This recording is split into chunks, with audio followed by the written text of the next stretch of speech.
Hola nuevamente, mi nombre es Ludivina y hoy les quiero hablar de este libro titulado Buenas Nuevas de John MacArthur, el Evangelio de Jesucristo. Estamos hablando sobre quién fue Jesucristo. ¿Realmente podemos decir quién fue?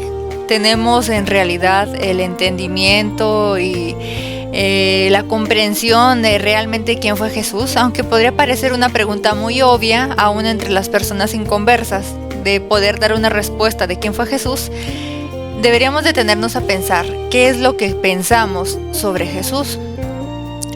Aun cuando sus mismos discípulos Jesús les preguntaba que quién pensaban que era, daban diferentes respuestas. Y bueno, dice en este libro, un entendimiento correcto de Jesucristo es esencial para entender muchas cosas vitales, en particular el Evangelio y la salvación. No hay buenas nuevas sin Cristo. Entonces Jesús, Cristo, es el centro del cristianismo. Jesús es Dios, Jesús es el Señor. Si nosotros no podemos entender esto, entonces no vamos a entender lo que se refiere al Evangelio.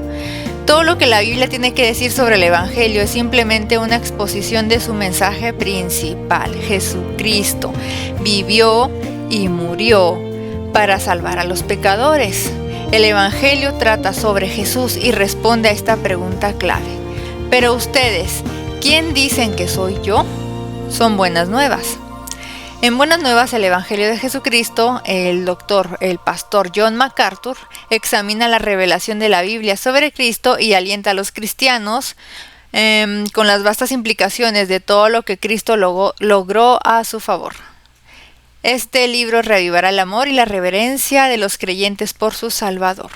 Y bueno, aunque cualquier cristiano podría decir quién es Jesús, no está de más que nos lo recordemos continuamente. Nosotros mismos, como cristianos, también debemos de predicarnos el Evangelio, porque no debemos de olvidar esta gran verdad, lo que significan las buenas nuevas, que Jesús vino a la tierra, vivió como un ser humano, murió por nuestros pecados, pero también resucitó. Entonces, en este libro lo que vamos a encontrar en cada uno de sus capítulos es una explicación, una característica sobre Jesús. Capítulo 1 dice, Jesús es el Mesías. Después dice, Jesús es santo. Jesús es el único camino. Jesús es el Redentor. Jesús es justo. Jesús es la cabeza de la iglesia. Y todo esto tenemos que tenerlo bien claro en nuestra mente porque siempre tenemos que estar preparados para dar una respuesta de la esperanza que hay en nosotros. Entonces, Jesús es el Mesías. ¿Quién es Jesús? Comienza el libro. Es una pregunta muy básica, pero muchos tienen problemas en contestarla. Prácticamente todas las religiones y filosofías del mundo tratan de identificarlo. Un profeta amable, un sabio fiel, un maestro espiritual o un revolucionario social que se adelantó a su tiempo. Otros lo posicionan como un hechicero o un semidios con acceso a poder sobrenatural, pero sujeto a un supervisor divino con más poder. Aún otros dan rodeos a los relatos bíblicos, tratando a Jesús como un gran hombre cuya leyenda ha crecido a través del mito y el folclore. Incluso las sectas tratan de identificar quién era o es Cristo. Sin ir más lejos, la cienciología, la pseudo-religión popularizada en los años recientes por celebridades de Hollywood, vemos que esta secta es un sistema demoníaco que de hecho fue inventado por un escritor de ciencia ficción y medium llamado L. Ron Hubbard, quien afirma que Jesús en realidad nunca existió como una persona, sino que Cristo es una idea electrónica implantada por los verdaderos poderes del universo como un tipo de campaña de desinformación cósmica.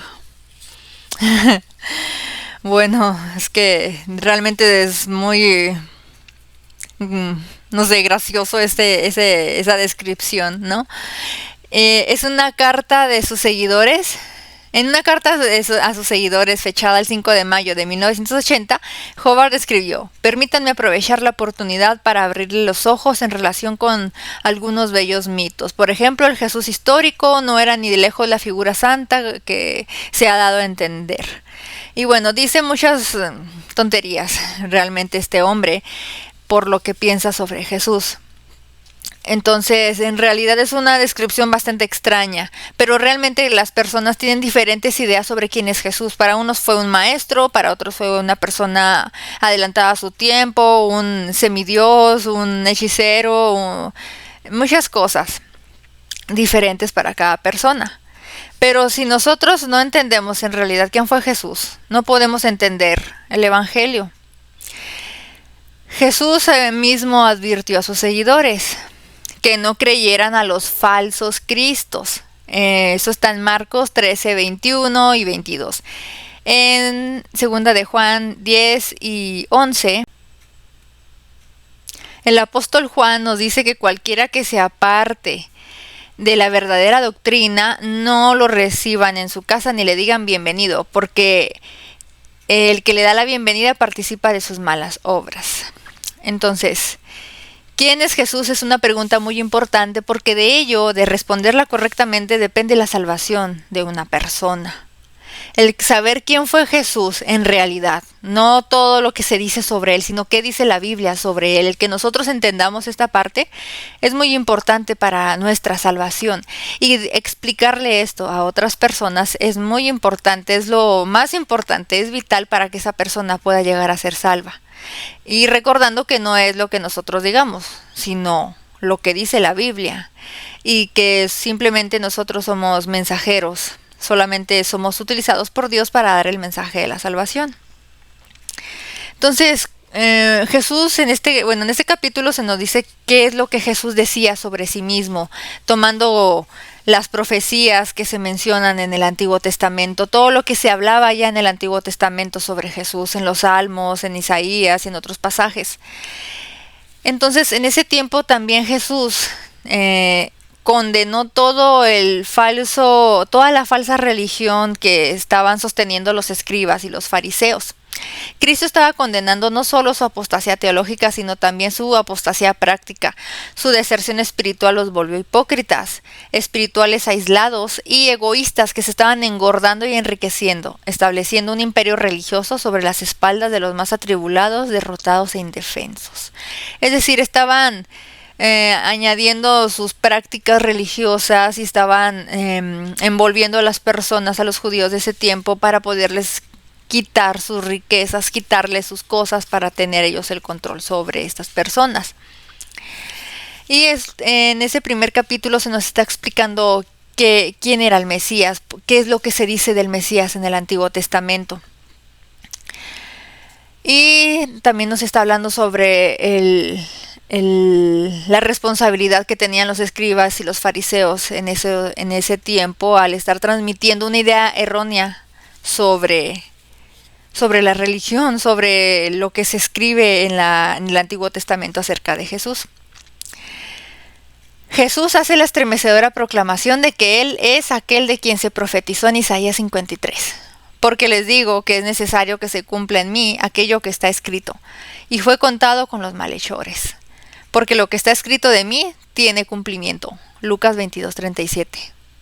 Israel rechazó la invitación final de Cristo e ignoró su condenación final, algo lo que llamaremos el reconocimiento final. Jesús cita Isaías 53:12, no para aislar ese versículo, sino para enfocarse en todo el capítulo. A este que fue entregado por el predeterminado consejo y el previo conocimiento de Dios, ustedes mataron clavándolo en una cruz por manos de inicuos. Eso lo vemos en Hechos 2:23. Jesús es el Cordero de Dios. Lo que al final puso a Cristo en la cruz no fue la traición de Judas, ni la trampa de los principales sacerdotes, ni la indiferencia de Pilatos, ni tampoco la confabulación de Satanás. Fue el plan de Dios todo el tiempo. ¿Por qué? Porque alguien tenía que tomar el lugar de todos nosotros los pecadores. Y esa no fue una derrota dolorosa y final, sino el cumplimiento necesario de lo que vino a ser Jesús.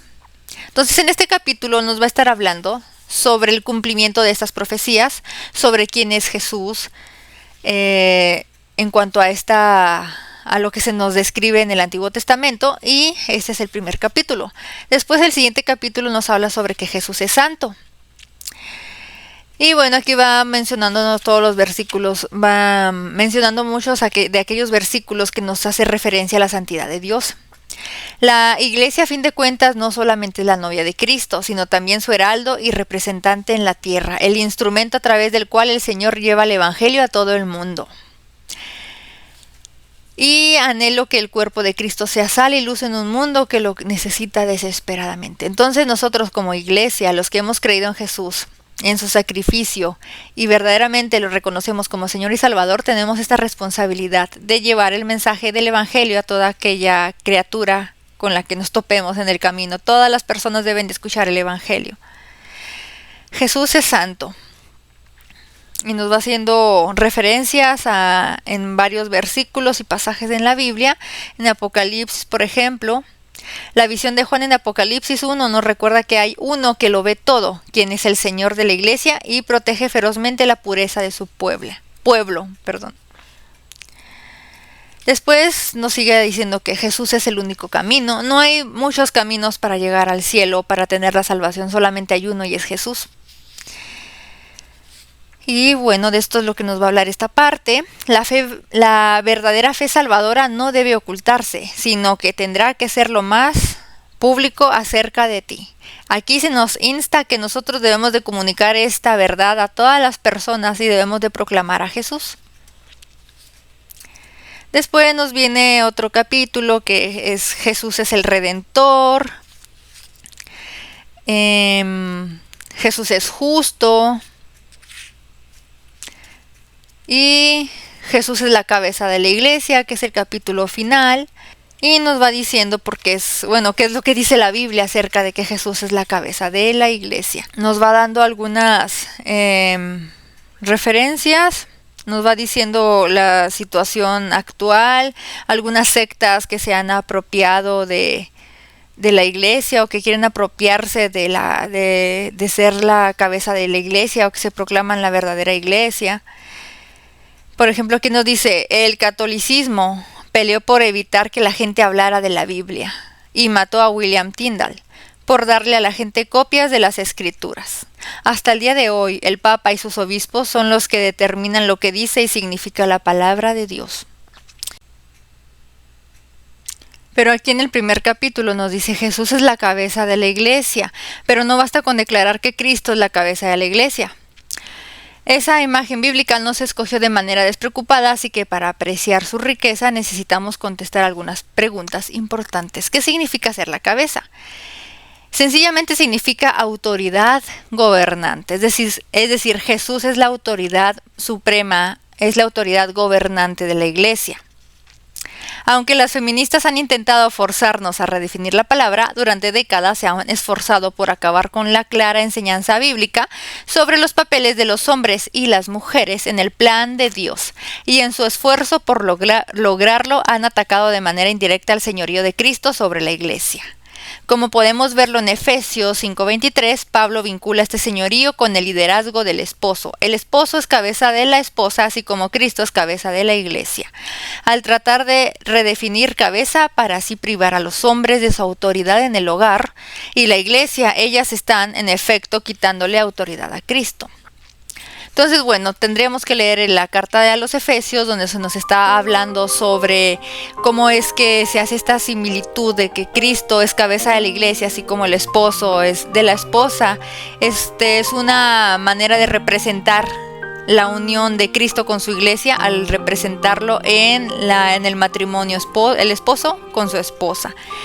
Y como aquí lo menciona el libro, y es un punto importante, ese es el papel que dio Dios, o es el rol que dio Dios al hombre y a la mujer en un matrimonio, y no puede ser cambiado de ninguna forma o va a haber muchísimos problemas.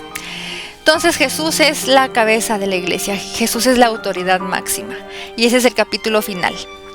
Entonces todo este libro nos va hablando diferentes puntos importantes sobre Jesús, que Jesús fue el Mesías, que Jesús es santo, que Jesús es el único camino, que Jesús es la cabeza de la iglesia, que Jesús es justo.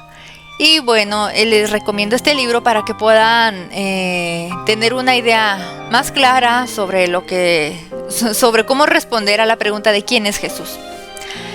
Sin embargo, pues leer estos libros nunca va a sustituir lo mejor que es leer la Biblia directamente, obtener la información de la fuente que es la Biblia. Entonces les insto a que lean su Biblia y que lean este libro.